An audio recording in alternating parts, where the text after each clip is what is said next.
Yes, guys, how you doing? Welcome back. Welcome back to Football Inc. How are you? Lovely to see you.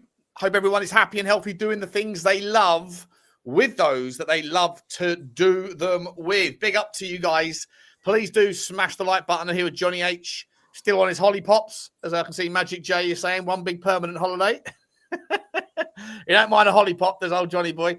Hit the subscribe if you haven't already. Hit the notification bell and drop a comment or two. Let us know what your thoughts are on today's topics. We have, of course, got today's sponsor of the show, OK Jersey. You know the score. You know the drill. If you're looking for the best priced clobber for football and sporting apparel, then please do search for OK Jersey. Find the various options you're looking for. And look, you can't get better than the prices they already provide, but you actually can. Because of code FINC, F-I-N-C. Stick it in at checkout. You get yourself an extra 8% off. We're very grateful for them. Very grateful to you. So if that's your thing, if you're looking for sort of, I don't know, maybe it's too late now to get them before Christmas, but maybe you can get them for January or something. January, I don't know, whatever. Yeah, that's what you want. Maybe you're going to get onto like some fitness regime and you want to get some athleisure wear. Maybe you want some whatever. If you want to look good, then maybe check out OK Jersey. You know where to do it. Search OK Jersey and stick in Think at checkout. Big up to them, big up to you. Johnny, how are you, my man?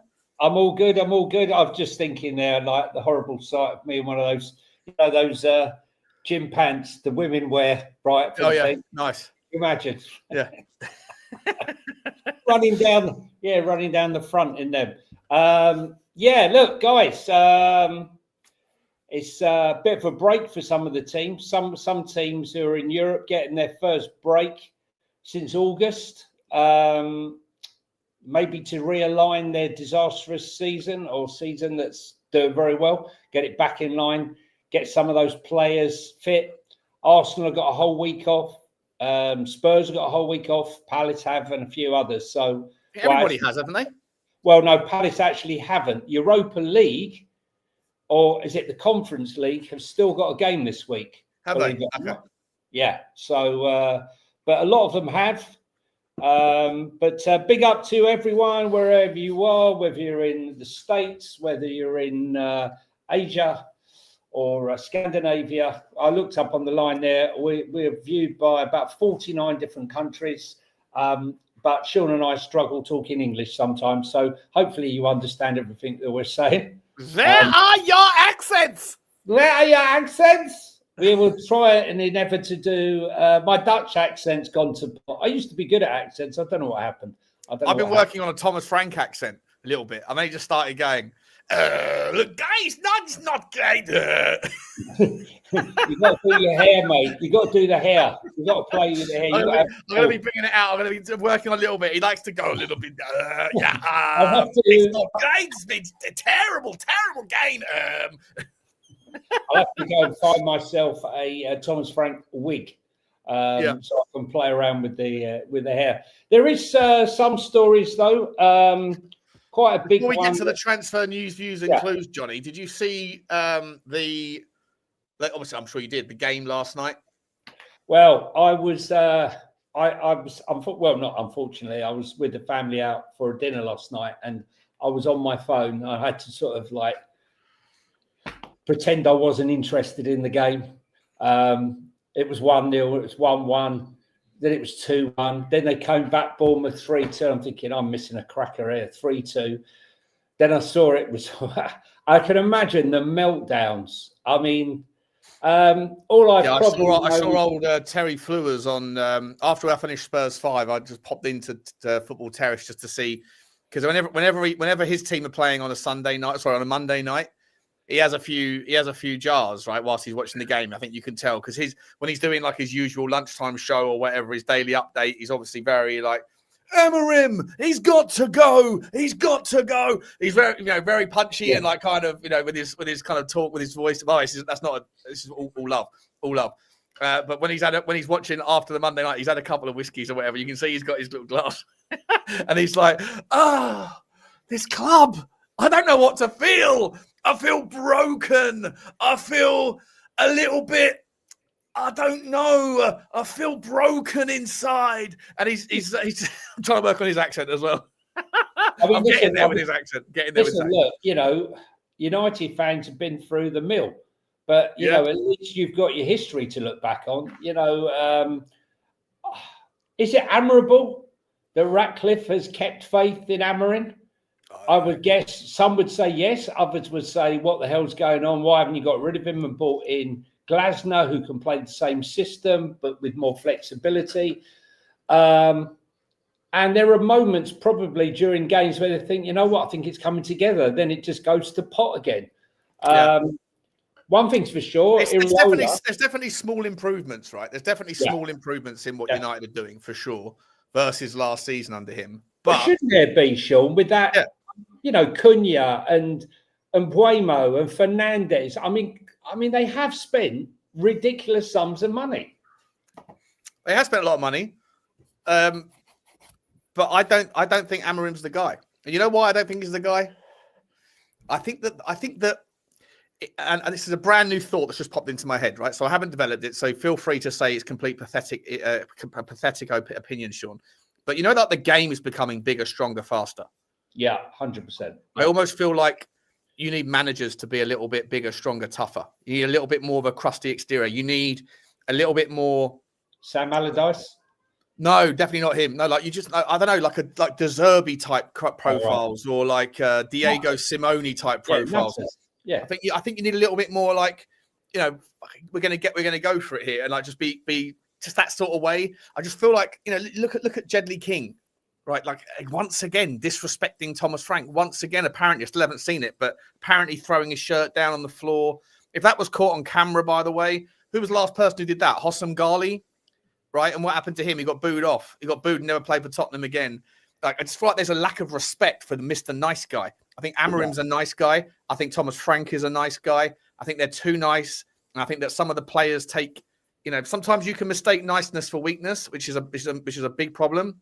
But I don't necessarily think that that's the way with managers like Amorim and Thomas Frank. I don't think they're kind of crafty and guileless and dirty enough, like the shithousery, like, just all those sorts of little micro things where you want to see, dare I say it, as much as it kills me to say it, but even like Mikel Arteta is a bit of a lunatic. You know what I mean? Like it's a bit that way, and I just feel like there's a need for that sort of thing in the Premier League right now.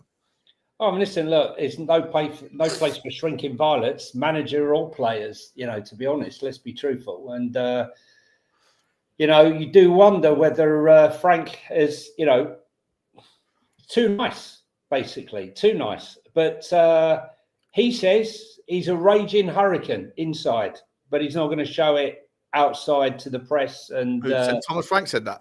Yeah. He's a raging hurricane. Guys, I'm a raging hurricane. Not good. Listen, guys, I'm very, very annoyed with your performance. I'll leave it there. The hairdryer treatment. Look, I don't know. For all we know, he might be the guy that's throwing the boot or kicking over the water bottle. For all we know, but something's got to give. I don't know, I like some of the appointments. I mean, what are Wolves doing? Giving their manager, didn't win, and then give him a 3-year contract after he lost his first 5 games. It didn't make sense.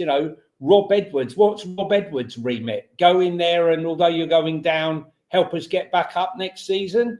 What's Nuno's? Nuno's gone there. He's made them more feisty, hasn't he? He's made West Ham battle. They've had 3 tough games. I think they've done very well in all of them.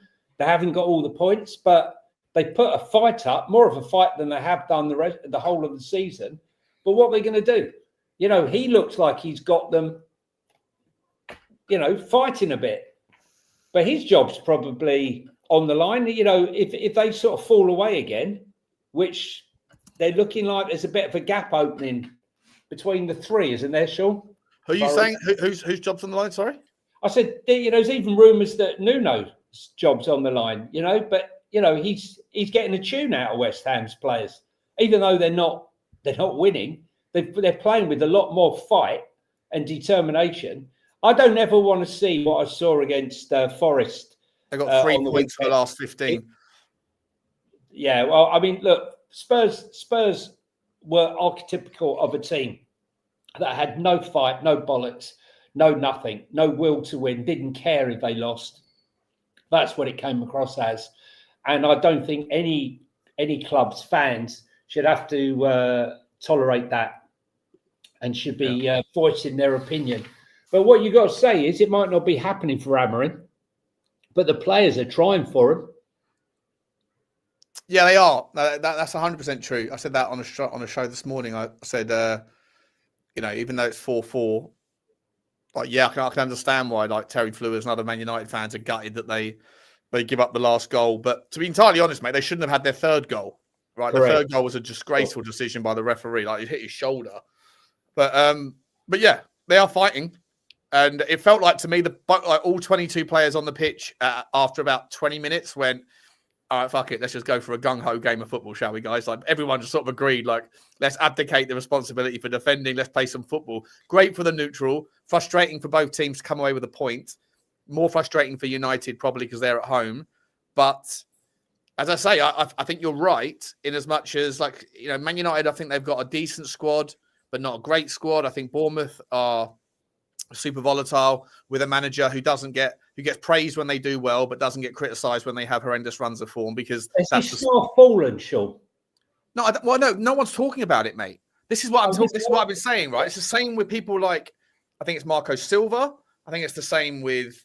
It would probably be the same with Glasner as well, although he hasn't shown any kind of signs of falling. But it would probably be the same. Same for Thomas Frank. Be the same for Brentford's new guy. Be the same for a lot of these managers that are not used to the goldfish bowl of big club and big expectation, that they can win 2, lose 2. They can win 3, lose 4, win 1, draw 1, lose 1. And no one's paying any attention. And the jeopardy of loss to a lot of these players, to these managers, is like, oh, well, you know what? My job's, as long as I win a couple here and lose a couple there, I'm fine. Yeah. But no one's paying attention. Like, nobody is talking about Iriola. Wait a minute, like, they've only won 2 of their last 10 games, or whatever it is. No one's conceding for fun, and they're conceding goals for fun. Yeah, right. No one's talking about it, and that's the problem. Is that when you come to Tottenham or a team like Manchester United or those sorts of level clubs, you can't. It doesn't go unnoticed. You lose 2 on the bounce, people are starting to go, "What are we doing here?" You lose 3 on the bounce, mate. This is becoming a problem. Fix it. You win 1. Are we back? Wait and see. You lose 1 again. Nah, fuck this. It's not good enough. And I think that Thomas Frank is not used to this level of it, like, scrutiny. I totally agree, I mate. think he's really struggling. I mean, what would have happened? Iriola, when he went to Bournemouth, he lost his, didn't win for 10 games. 10 games, no wins. That wouldn't be tolerated at an Aston Villa, a Nottingham Forest, a Spurs. He could have been out before he'd even got to a stage of being where he is today. And now, the golden boy, as Iriola was, I still believe he's a good coach, but does he have a fundamental flaw because his teams all seem to concede a considerable amount of goals since he's been here? Mind you, he has sold a lot of his defence in his defence. But yeah, I think lower teams can get away with it and their managers, but once you move to top 6, top 8 club, that sort of those sort of defeats, or that, considering this sort of form that's happened to Iriola, is not going to be tolerated. Yeah. And how do we know, for example, whether Glasner's now not going to go on a run where he said he's not happy with the board? Are they going to sell Guehi? He's not signing a new contract. Not signing a new contract. Maybe you could probably get him out. I don't know how it works with compensation, by the way. I don't know how it works with compensation for managers. I'm not sure if it's like, does it depreciate? I mean, someone in the chat might know. Big up to Levenomics. He might know. Connor, you might know this one. Johnny, you let me know if you do. Yeah. But obviously, with players, the value of the player's contract goes down in alignment with the time left on the contract, right? Time expiration of value, like in options, for example. But with managers, I'm not sure if it's like up until the day that his contract finishes. If you want to take him out of the contract, then there's a set compensation. I don't know if that's how it works, or if it works the same way, that you pay off the remaining part of the contract. If so, then Glasner's only got 6 months left on his contract. He's probably earning, I don't know, 4 million quid a year, something like that. So therefore, 2 million quid compensation. I just look, for me, I'm a big fan of Oliver Glasner. Could we play Oliver Glasner's 3 at the back right now. Be a bit of a struggle. Next season, it won't be a struggle, I think, because, we'd have Vuskovic and maybe Ashley Phillips would be back, and we, we're clearly looking for more centre backs as well in our transfer strategy, aren't we? Drag us in, whatever. So, we've got I just think that right now, Crystal Palace are in a really tricky situation. You've got a guy who's bought them 2 trophies that they've never won before. He's got them into Europe, and they're having an unbelievable period in their history. And yet Parish doesn't look like he's going to back him. He looks like he's going to sell Mark Guehi from under his nose, even though he said, I can't lose him before the end of the season, because what it would mean to their form and them as a club. So it'd be interesting to see. Someone might take the jump. I personally thought it was going to be odds on. It was going to be Man United. I've got to be honest. I'm quite shocked. But if Man United, if like on that basis, like if Oliver Glasner's saying he's not signing a new contract, he's not happy, and then let's say Guehi leaves in January, right? Then if Amorim continues to improve, albeit gradually, then maybe another club will come in and take Glasner before United do. And to me, I think United would be fucking stupid to miss that opportunity, because there is no better fit of a manager, given how long they've been trying to pivot towards this back 3. And they've got like 60%, 70% of their squad ready for the next iteration. It would be silly for them to pivot to someone like a Xavi who plays a more technical system, similar to like Tottenham Hotspur. I hate to bring it always back to Tottenham, but it is what it is. If we were to go and get a Xavi Fernandez in right now, he plays tiki-taka football, right? We haven't got anything like a tiki-taka. No, it's a waste of time getting it. I mean, honestly, it's delusional stuff. It's exactly what we've been doing. It's the flip-flop of football styles. You can't do it. You can't keep flip-flopping. Pick a system and stick with it. Yeah. Pick a system and stick with it. Stick with the fucking system. I mean, look, the compensation for Glasner would be minimal, Sean. His contract ends up at the end of the year, right? What are they going to pay him for? 6 months? Like 6 months not having it? I mean, it's minimal compensation. What is interesting, though, that Connor's just told us is that the hotel, which I said they didn't have funding for, which is what they were trying to look for, they've halted the work on that, which signifies to me, Sean, that the money they did find for the hotel has now been diverted to the football team. I reckon that's what's happened, mate. That's what I reckon. Why, Johnny, did they walk away from every expression of interest? I'm not sure, mate. Maybe it's all talk, smoke and mirrors, mate. Fur coat, no knickers. We're talking the game, but really, look at me. Underneath, I've got a beautiful fur coat, but underneath, I can't even afford a pair of knickknacks. Yeah. No, but maybe that's the truth. But they didn't even entertain it. They just were not interested. No, thank you. But I'm just sitting there going, they're auditing him, Daniel Levy, wondering why it was that when we got close to investment in the past, it didn't come. Yada yada yada. Then since he's left, they've had 3 expressions of interest that they haven't even entertained. Yeah, I know that, but then why? Why? Like, so if they haven't got enough money to pay for the hotel and also put money in the football club, they're not that liquid, or they don't want to be that liquid. So then, like, what are we doing here? All you're going to get is like the change for Tottenham thing. Because I genuinely believe that this January, I would be gobsmacked if we come out and like sign, 1 or 2 75, like a club record signing in January, for example. Like that sort of stuff generally happens in the summer, right? Like I showed on the stream earlier with Connor on Spurs Talk Show, the top 10 January signings of all time, and the vast majority of them happened a long time ago. They happened back in like between 2010 and 2015. It's Bentancur and Kulu, isn't it? I mean, other than that, we're on the Gregor Rasiak territory. I remember him. Fucking hell. Yeah. What year was that?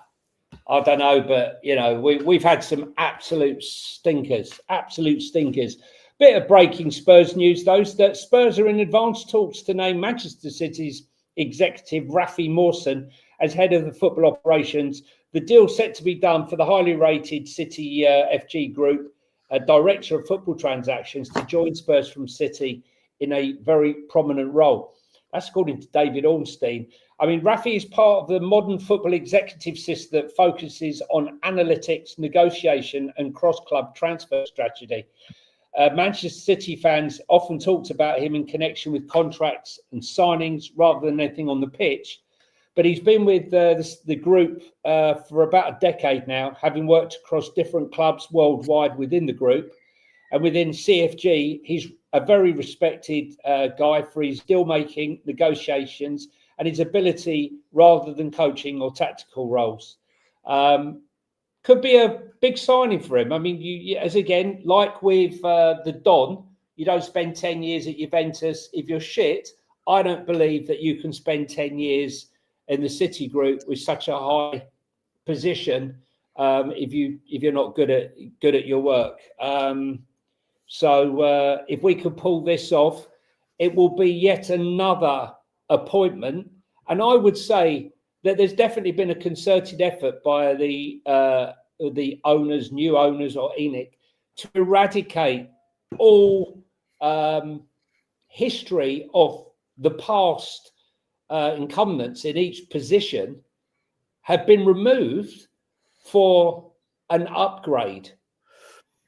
Whether or not we'll see that, come to fruition quickly, but just about every single department within the club has received a new appointment. Sean, what do we make of that? Well, the last guy we got from City Football Group was Scott Dunn. Yeah, well, we can't. We done nothing. We won't go on about that. He was as interesting as Magnolia paint drying over the weekend. Yeah, but he did nothing.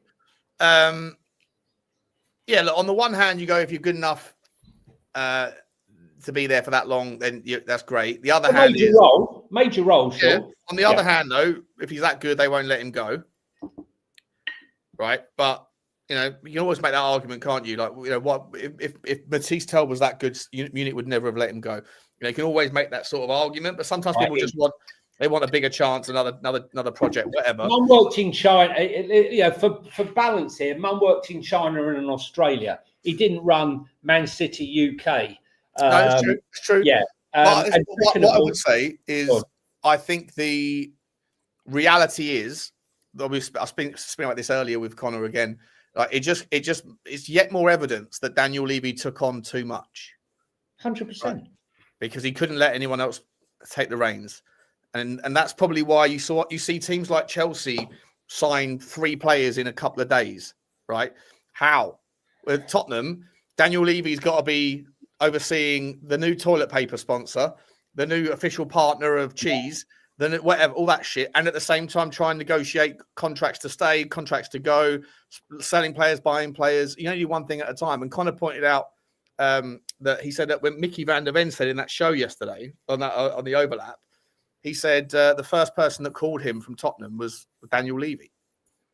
The first person he spoke to, from Tottenham was Daniel Levy. Like, where else would that happen? Yeah. Where else would that happen? Yeah. Would Sheikh Mansour be phoning up, like Cherky before he leaves Lyon and says, "All right, mate, yeah, we'd like to get you into Manchester City. You think you'd be really good here," or is that a job that's going to be done by somebody else underneath the like? There has to be. It has to be. It's obvious to me. I'm sure it's obvious to everyone else when you see the amount of hiring that's going on. That clearly the club's part of their audit has been the company's far too big to have one man's fingerprints on basically everything. And that was probably a roadblock in and of itself. Even if he had the right intentions, you just can't do everything, right? Elon Musk doesn't do it. Elon Musk might own 5 different companies, right? He puts satellites in space. He builds solar powered cars or whatever. He drills tunnels under Los Angeles. Like, it's not really him. It's not all that shit, right? It's not all him, is it? It's he's got lots of people that are doing the work. He's just the guy that comes in and oversees and goes, yep, no, whatever else. But I think that's the problem with Daniel Levy. I think he might have been able to handle it when it was a £50 million company, but at $3 billion, the game's just grown so big that his inability to take his hands off the reins was clearly a bit of a Does this mean? Do you think now with this guy coming in, I suppose 1-1, we come up with 8 that Savinho's could be inbound in January? Sure, I'd take him right now. I would, to be honest, mate. Like, listen, I don't think he necessarily fit. Sorry, I'd take a lot of players right now. Yeah, no, but like if you ask me like 2 months ago or a month ago, I'm like, I haven't been that impressed with when I've seen Savinho in his limited minutes. But I just feel like, you get Savio's the sort of player that is he is far better than what we have. Definitely. And he is capable, and he will grow and get better. And whether that's with a manager like Thomas Frank or whoever the next guy is, like you bring in a guy like Savio, you bring in 1 or 2 others. I'd still want Lookman as well, by the way. I think you can make an argument to sell or loan out Odebear or Tell, bring in Lookman, bring in Savio, bring in Lookman can play in the 9, by the way. Like he plays in the 9 right now for Atalanta. So he's versatile. Savio can play left or right, so that's versatile. Then you go and get a ball playing 8. Go to Atalanta and say, here's 130 million quid or 120 million euro, whatever it's going to cost, and say, I'll take Lookman off your hands and I'll take Edison off your hands. And then Tottenham can look very different very quickly. Yeah, I definitely think something's got to happen. But listen, look, we're massively in transition. What we haven't done, Sean, is we haven't done the. Johnny, look who's coming because he thinks he's had a good week. He thinks he's had a good week. He's had a better week than me. As I chose, my player didn't even get on. Madueke scores 2 goals in the week. Doesn't even get on to play. What a mad game that was, Arsenal. Everything going for Arsenal. Saka's first goal was offside. Wolves scored all 3 goals and lost 2-1. They are crap, Wolves, but still, Arsenal got away with one. Should we do the football predictions? We haven't done that. We haven't looked at them. Yeah, sure. All right, let's do it. Because he has done quite well, relative. Who's gonna win this weekend? Gotta predict the scores. Gotta be Nostradamus, picking wins, losses, and draws. Who's gonna win this weekend? Gotta predict the scores. Gotta be Nostradamus, picking wins, losses, and draws.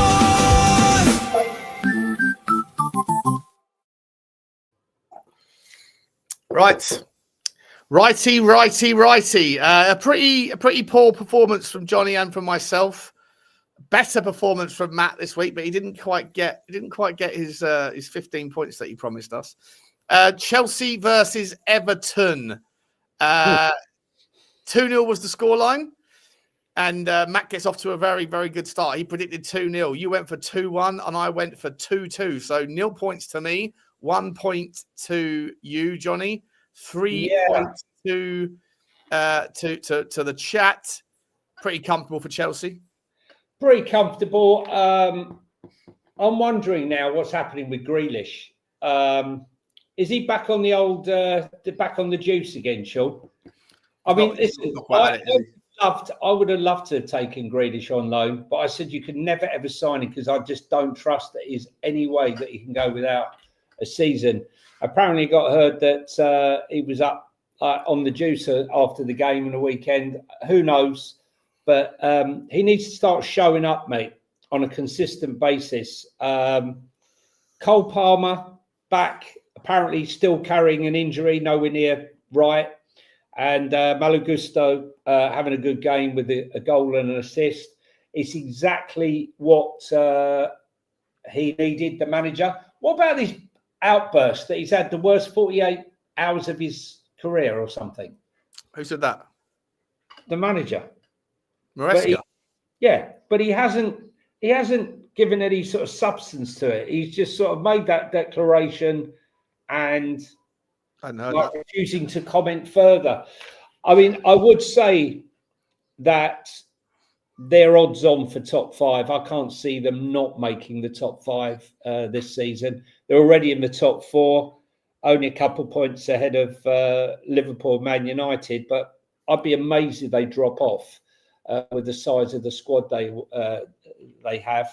But Everton, I'm not sure, mate. I think you're just going to see them yo-yo Yeah, they've regressed a little bit. They're capable of a good performance, but they're also like a lot of other teams, like they're just consistency, mate. It's not happening. Yeah, 100%. Liverpool. Liverpool Brighton. We all went for different versions of a Liverpool win. I went for 3-2. You went for 2-1. Matt went for 3-1. We all got it wrong. We got it right, but you got it wrong in the specificities. 1 point apiece. The scoreline was 2-0 to Liverpool, and Ekitike done the business again. And he's basically just turned around. He's basically turned around to Isak and go like, he's done that, hasn't he? He's like, this is. I think he took his shirt off, didn't he? Just to go like, it's my this is my spot. This is my spot. Like, get out of it, Isak. I'm the boy now. I'm the captain now. Didn't look too happy. Only he came off, but I felt like he wanted to do the full 90 minutes and get his hat trick, which you can understand. Very early goal. Brighton had their moments though. They weren't without chances themselves. Yeah. Although they only had one on target in the entire game. So I think Slot has made the adjustments because we know that Minte, Baliba, and the rest are dangerous. So for them only to have one shot on target, I think they've tightened up. Canate and Gomez seem to have found their form. And so maybe Liverpool have, tightened up a bit. And obviously we saw more Salah play, and he got a very good reception from the Kop, and he had a good game. Does he stay though, Sean? No, well, he does. But we'll come to that in the second half of the show. 100%. We'll come to that. I think he's basically said he's going to stay, or at least that's the intimation. Fulham Burnley. We all got this one wrong. We all, myself and Matt went for a 1-1. You went for 2-1 Burnley. Fulham won it 3-2. The standout for me, mate, once again, Harry Wilson. What a player this kid looks like he's going to be. Yeah, looks so good. He's certainly better than Harold Wilson. He's scoring bangers every week, Sean. Every week he's composed, mate. He looks like, listen, he gets a little bit more space when he's playing for Fulham than he would do for other teams, maybe. But like, he looks really, really. He's 18. 18. Is it like a really good player? And Sean, that's helping him along since he's put his hair in a nice little Alice band. Listen, it helps most. It does help most. Not all. Matty Cash looks like a donut when he does it. Me, mate. I can tell you that. Doesn't help Anthony Gordon either. Let's be honest. People threw rocks at me. Oh, it definitely doesn't help him. Yeah. He has drawing attention to your terrible teeth. He has a face for radio. Alice Band's never going to help him. Right? Definitely not. Calvin Bassey, mate, I love him. He's an absolute monster, that guy. When he's playing for Rangers, I really wanted him to come to Tottenham back in the day, because I just thought he was just like a beast that you couldn't get off the ball. But he's probably not good enough for our level. But still, on his day, he's more than a match for anyone. Went to White. Yeah, mate, very good. Yeah, very good. Very good. If you're defending against certain styles of play, then you're fine. Yeah, and look, Fulham again. One of these teams that just win a couple, lose a couple, whatever, but no one really pays attention, do they? No one's talking about Fulham. We're probably the only channel, with the exception of Fulham specific, Burnley specific channels, that are spending any time talking about that particular game, But yeah, just a quick word for Burnley. They look like they've lost 6 on the bounce now. Not working out really, is it? They started well, but they seem like it's kind of catching up with them a little bit. I think Scotty Parker needs to get rid of the suit and tie. Right, and start getting tough. Right, roll around in the dirt, put your tracksuit on, mate, and get tough. Like you were saying before, too nice. Needs to start getting aggressive. Maybe like whack a few players around the back of the head to get them going. Yeah, but he needs to do something, because they have got. I want to see water bottles going flying every game, every week. Bottles, maybe scrapping with the assistant coach. Yeah, a couple of red cards. Yeah, mate, it's all too clean. It's all too clean. I would love to see if there was either a coach or someone in the dugout for a team that never actually got sent off, but got suspended, a 1-match ban because of 5 yellow cards. like in half a season, if there's a coach or a manager out there that gets a yellow card every other game or every third game, so he has to suffer a 1-match suspension from the dugout, not because of one moment of madness, but because of every single week he's having a crack at someone doing something, that'd be fantastic. I mean, Chukwueze, he's off to Africa.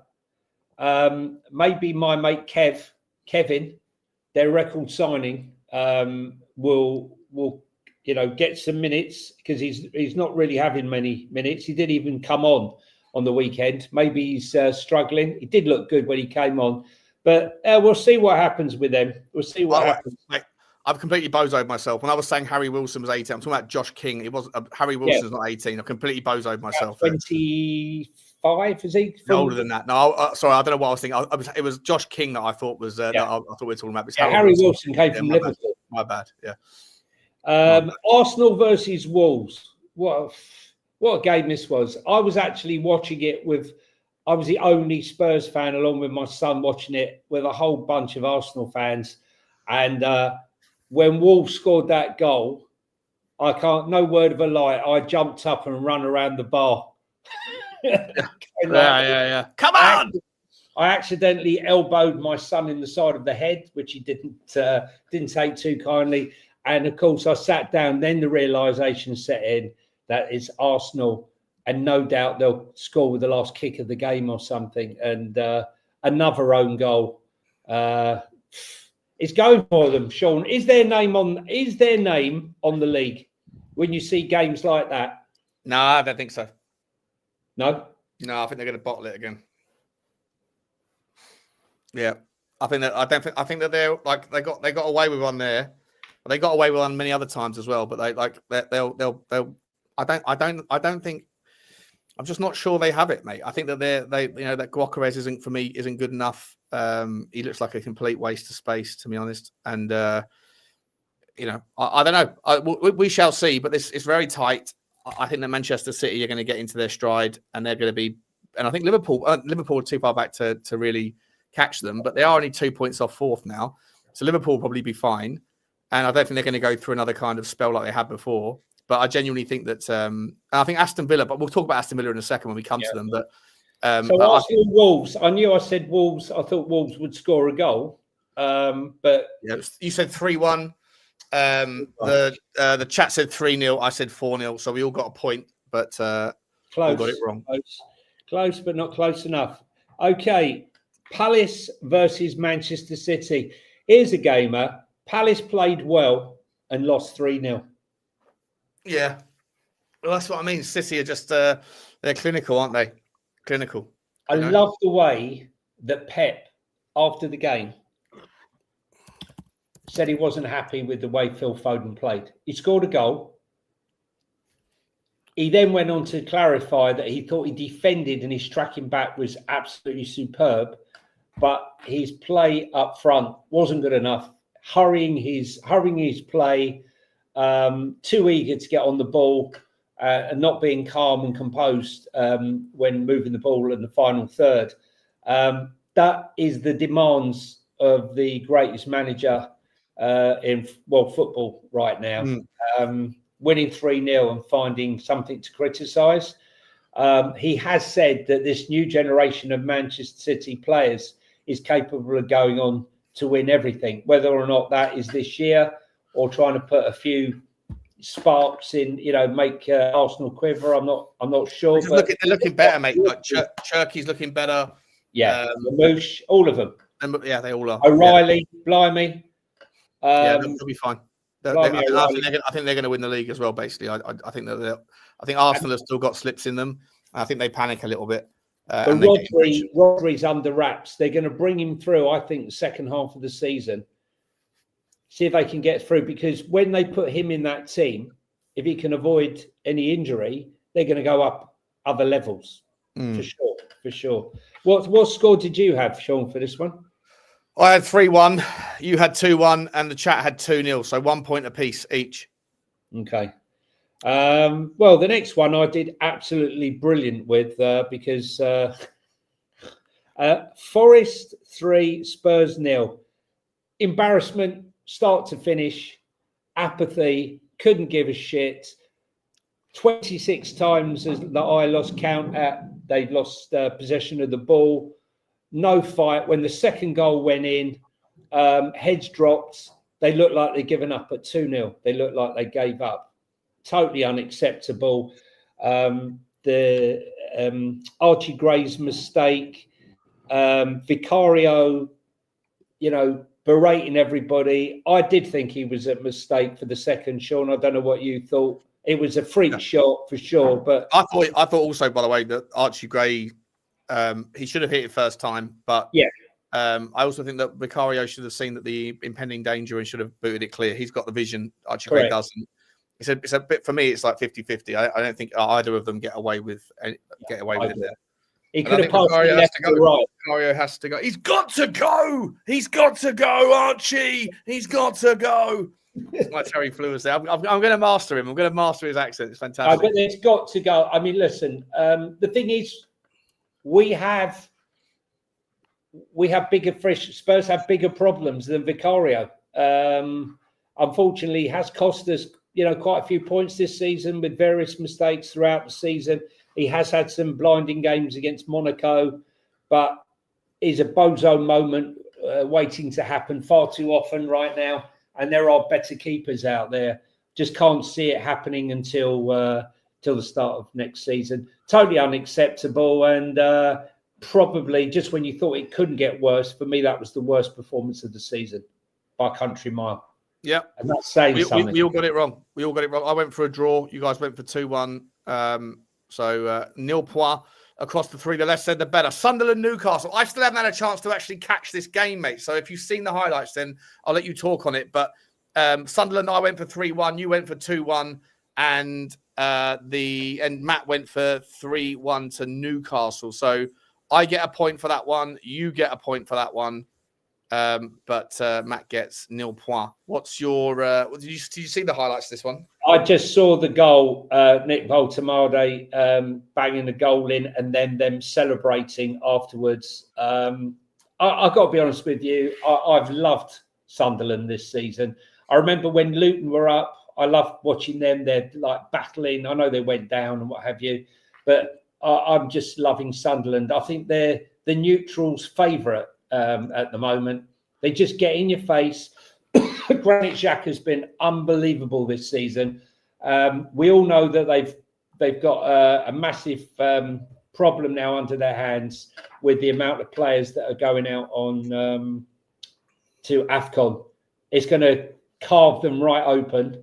And they're probably now going to drop a heck of a lot of points. But I think that's way, way clear now that even if they don't win another game till, I don't know, mid-January, I still think that they're going to be fine. But when you speak to football fans out there and ask them, who they enjoy watching this season, if it's not their own team, most people are saying Sunderland.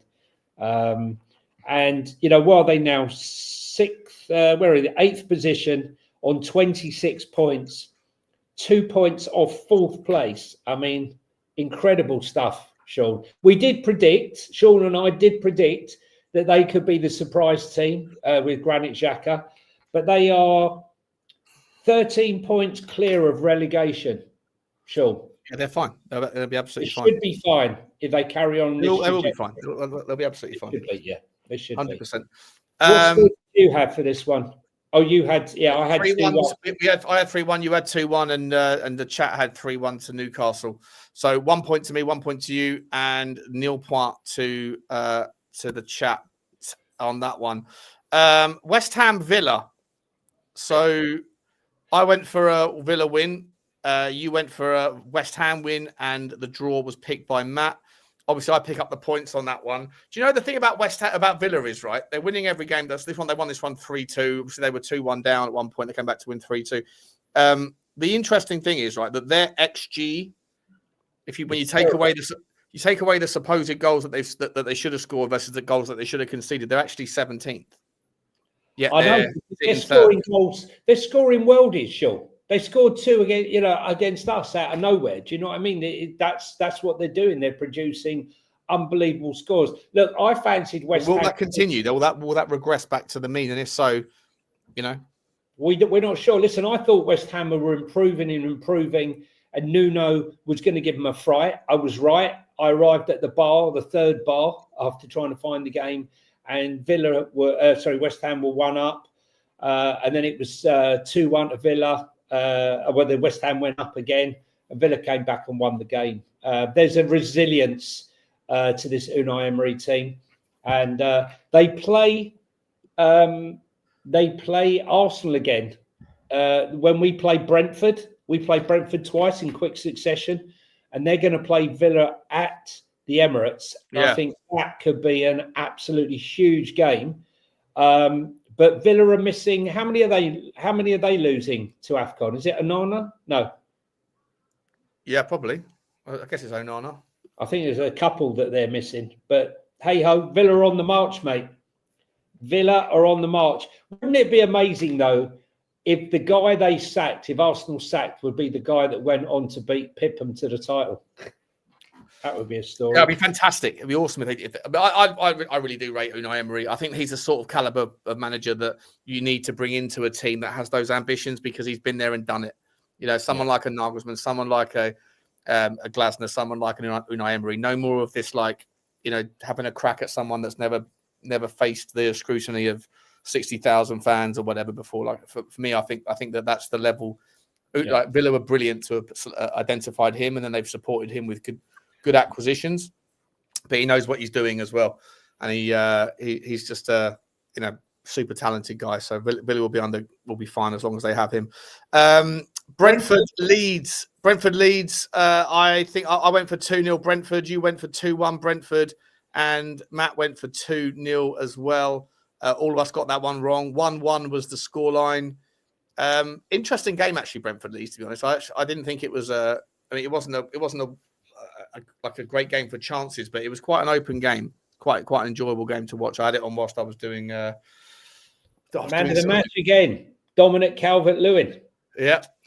We mocked those. We sighed a sigh of relief when we saw that Dominic Calvert-Lewin had signed for Leeds, and he wasn't for Spurs. He's one of the worst strikers in the Premier League, and yet he's had 3 good games on the trot. Leeds, who we thought were in free fall and was no chance, we thought they might do well and stay up. Then they looked really bad. But Calvert-Lewin played well. I like Stack in the middle of the park, the big German. And Ampadu is always a handful. So, listen, that's a good draw away at Brentford, who have got a very good record at home. And although it came late in the 80th minute.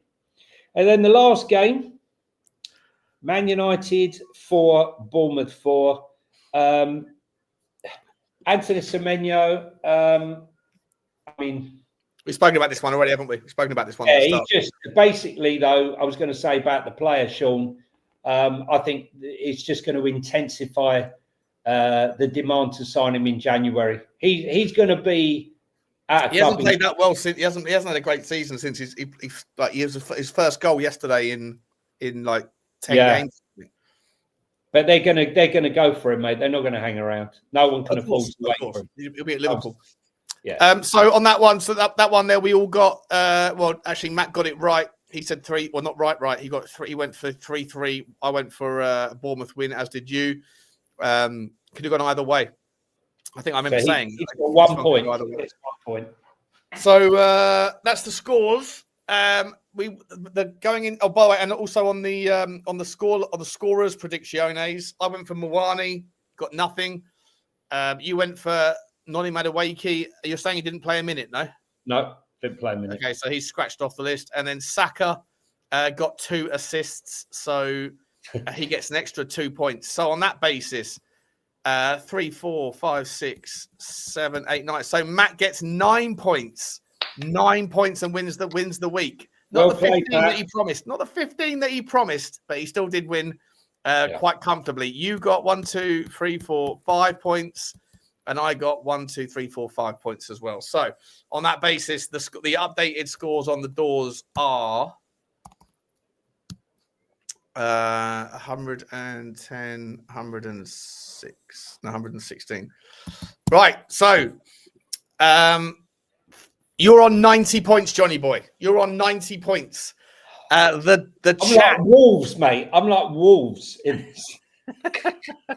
Honestly. The chat are pulling it back though. The chat have got 116 points, but out in front still by a fairly comfortable margin of 9 points. 9 points.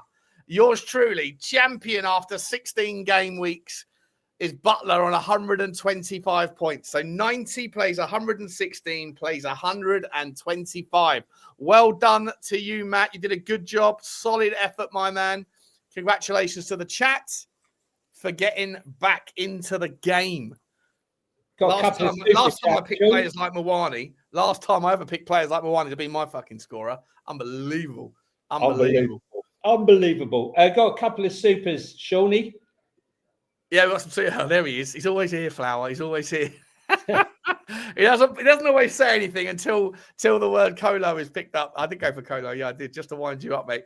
Big up to James for the super chat. Big up to you, my man. The super sticker train has commenced, and as that's the first one out the traps. Choo to you. Choo to you, buddy. Thank you very much indeed. And Chudini is also in the house. Well, big up to you, Chudini. Thank you so much as well, mate. Choo to you. Choo to you. And Paul Petty's also in the gaff. Big up to Paulie boy. Thank you, Paulie. Guys. Big up to you, mate. Thank you very much indeedy do. Johnny boy, we've got about 10 minutes, mate. Let's get into the transfer news, views, and clues. The rumor mill, it's time we went there to speculate, gesticulate on who will go where.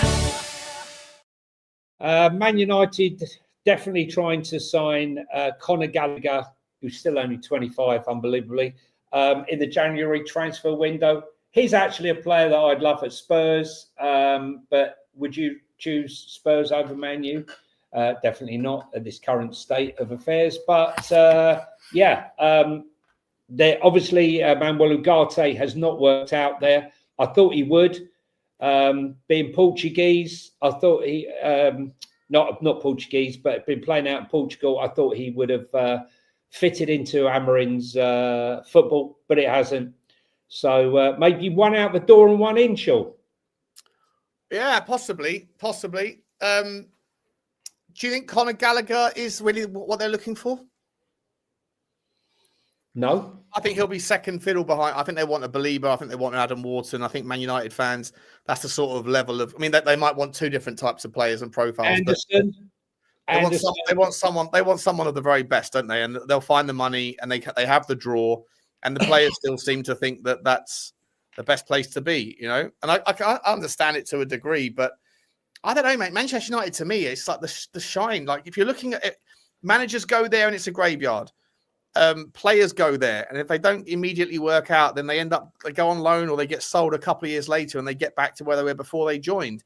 Like, I'm not sure why Manchester United still has that same kind of, like, it's almost a generation ago. Yeah, like that Alex Ferguson was doing the things he was doing. It's been 13, 14 years. A lot of the players that are now 22, 23 won't even really remember Alex Ferguson, won't even really remember those halcyon days of when United won everything in the 90s and noughties. Like, it's odd to me because, like, for the most part, Manchester United in the last 10 years have been Tottenham, right? Like, with a couple of trophies, FA Cups and things, but they haven't won the league for a long time. They get completely criticised all the time. I don't know. I feel like they're like yesterday's news. They might get back to where they were, but for the players that are like 21, 22, you know, do they really remember Alex Ferguson's period? No, I don't think so. I don't think so. I think the biggest manager draw right now is probably Arteta and Pep. Talking of which, they're saying that Manchester City have taken the lead now in signing Semenyo. Do you believe that, Sean? Or do you believe he's Liverpool bound? Although he's an Arsenal supporter, I can't see Arsenal having any room to sign this player on top of everybody else that they've got at the club. I think Liverpool or City.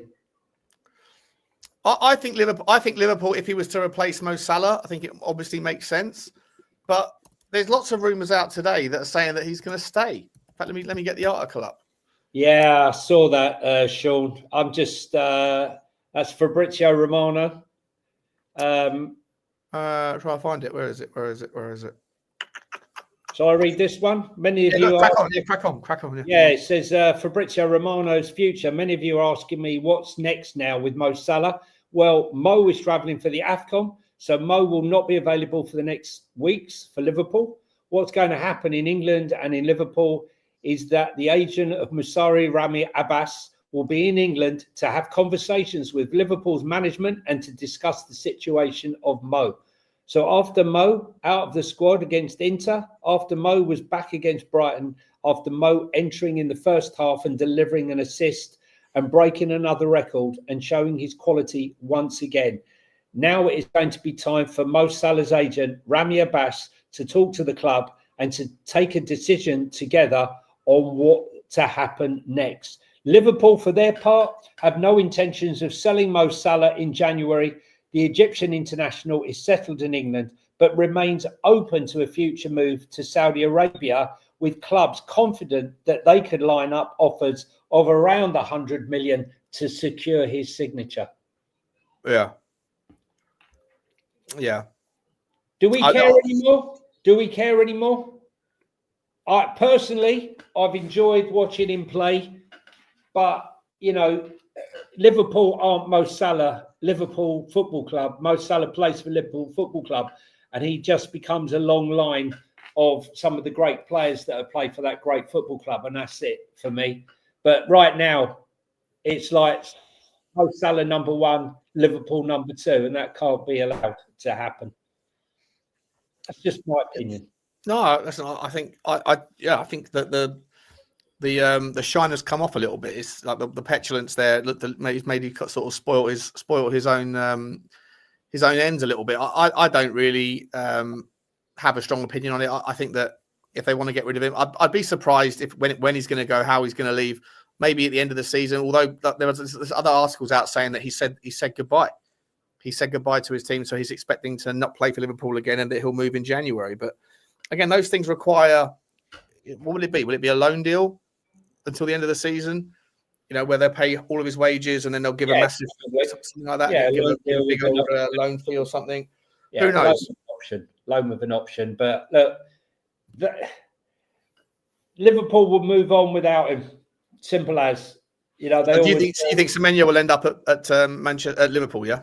I think if Liverpool will need him, he's the type of player they need. But now with Manchester City showing a strong interest, do they really need him though? Have they not got enough on their flanks? Well, as your mate Lee Gunner / Lee Judges said, right? Like who was the last winger that really succeeded at Manchester City? Yeah, he's got a point. But we shall see. And the one that keeps ruining its head, I'm getting bored of the story now, is Kobe Mainoo. Still not getting minutes. Amorim saying if he wants to play or he's got a problem with Man United, come and knock on my door. The kid's career is stalling, but Man United don't want to sell him. It's like a Mexican standoff. They don't want to sell him, yet he's not going anywhere. He has to go out on loan in January. Many clubs. There's about 10 clubs all looking to sign the player on permanent and loans, from Barcelona to Napoli to clubs in the Premier League. I just think that Manchester United think that he might not be right for Amorim, but he would be right for the next manager. So I definitely want to let go of him right now. Yeah, exactly.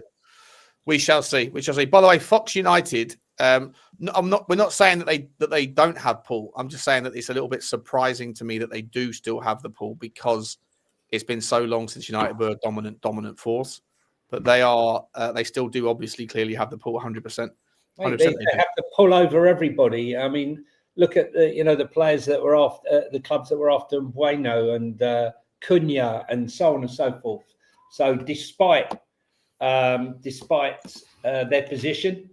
Money talks, players walks, and that's what's happened. They're paying them top dollar, paying top fees, no messing around, and then they're getting the job done. Have you got any there, Sean? Apparently, Wilfred Nancy is on borrowed time at Celtic after 3 games and 3 defeats. The Celtic players are unimpressed by the regime and the training under new manager Wilfred Nancy. Mate, this is weird in Scottish football, isn't it, mate? Like it was Rangers last month that were desperate to have something changed. That they got a new manager in that changed, and then Brendan Rodgers leaves. They bring in this fella, and they're now Celtic are under the quash. It's Hearts to win the title up there, isn't it? Well, I hope so. Will still wanted to take over the job at Nancy, but he can't because he can't get the players, the staff that he wants to go and work with him. They're all busy at the moment. So he said he can't take the job. The new Celtic manager has had an absolute mare, lost 3-1 to St Mirren in the cup final. And Rangers closing in with a win last night. Another really good performance by Mikey Moore. He's the darling now. He is the Rangers' darling. Amazing turnaround that is.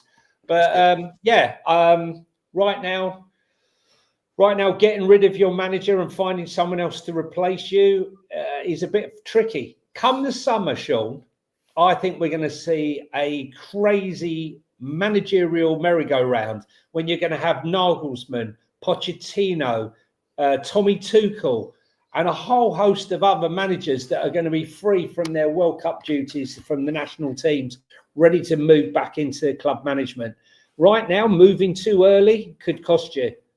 Yeah, I think that's the reason why certain managers are going to stay where they are for the time being, including our own. Tottenham Hotspur, Man United and Chelsea are tracking Lens midfielder Mamadou Sangare. The 23-year-old has been closely monitored by scouts across Europe this season, with several Premier League clubs believing that his blend of technical quality and physical strength would suit the demands of English football. I ran him through the Y-Scout earlier, mate. He's an interesting player. He definitely looks like he's physical and he's got rangy legs. I don't think he keeps the ball under super close control from what I've seen. He's got a nice pass in him, though. He's got a lovely pass, a lovely progressive pass. He needs space to run into, yeah. No, I just like he's he's a 6 or he's like a double pivot guy, but like when he gets the ball and he sort of runs, it's not like he's kicking it miles in front of him, but he's sort of dribbling, but the ball isn't under. He's hitting the ball quite far in front of him, which I think will get picked off pretty easily in the Premier League. So I'm a little bit concerned about whether we're looking at a player and thinking that he's, immediately ready, because I think it's a different caliber over in France. But in general, I think he looks like a really nice, tidy defensive sort of side to his game, and he's definitely got a nice progressive pass. He can whip the ball in fast into the people in front. I'm just not that convinced by his technical, how close he keeps the ball to himself, which I think in the Premier League would be exposed pretty quickly. But listen, I'm more than happy to say I don't know enough about him to make a clear, that's fair enough. Opinion, to be honest. Any other news, just quickly, maybe before we round off? We've done the Bruno Fernandez says he's still open to a Saudi move. What do you think? Yeah, again, there's some stories there that just keep running, right? And backwards and forwards. Rodrigo goes, Vinicius Jr., Mo Salah going to Saudi, Bruno going to Saudi. Man United can't afford to let him go just now. That's my opinion. I think this is one that will be looked at in the summer. I think he needs, for stability, Amorim needs that linchpin, because if you take him out, he's the guy that's dragging them to victory and, pulling out the assists and so on and so forth. Man United just can't afford him at the moment to lose him. So for me, he's got to stay until the summer. Last story for you, mate. Mark Guehi. Apparently, Manchester City are now prioritising him. If you're Guehi, do you pick City or Liverpool or somewhere else? Bayern Munich, Real Madrid, Barcelona. Easier to win titles at Bayern Munich, isn't it? Man City. I mean, the choice is his right now. I think the big question is whether or not Parish will be willing to let him go in January against Oliver Glasner's wishes, because he stated he doesn't want him sold. And if he is sold in January, will that speed up Oliver Glasner resigning or maybe taking a job should he be approached by Man United or any other club right now? But that one's going to go. But for me, City is most likely for sure. I think that's about it, Shawnee. Guys, round off. Appreciate everyone for stopping by. Thanks, everybody. Thank you for the super chats. Thanks for stopping and saying hello. Please smash the like, smash the subscribe. So I'm a little bit tired today. If I feel a little bit lack of energy, I'm absolutely shattered. I'm going to have a lie down. Johnny, I'm sure you've had a lot of lying down on your sun lounge over the last few days. Lying down. I have been involved in the lying down business over the last couple of days. But guys, thanks for all your support. And if you're on audio, please give us a like and give us a follow because we're trying to build that up. And thanks once again for all your support. See you later, guys. See you guys. Bye. Bye.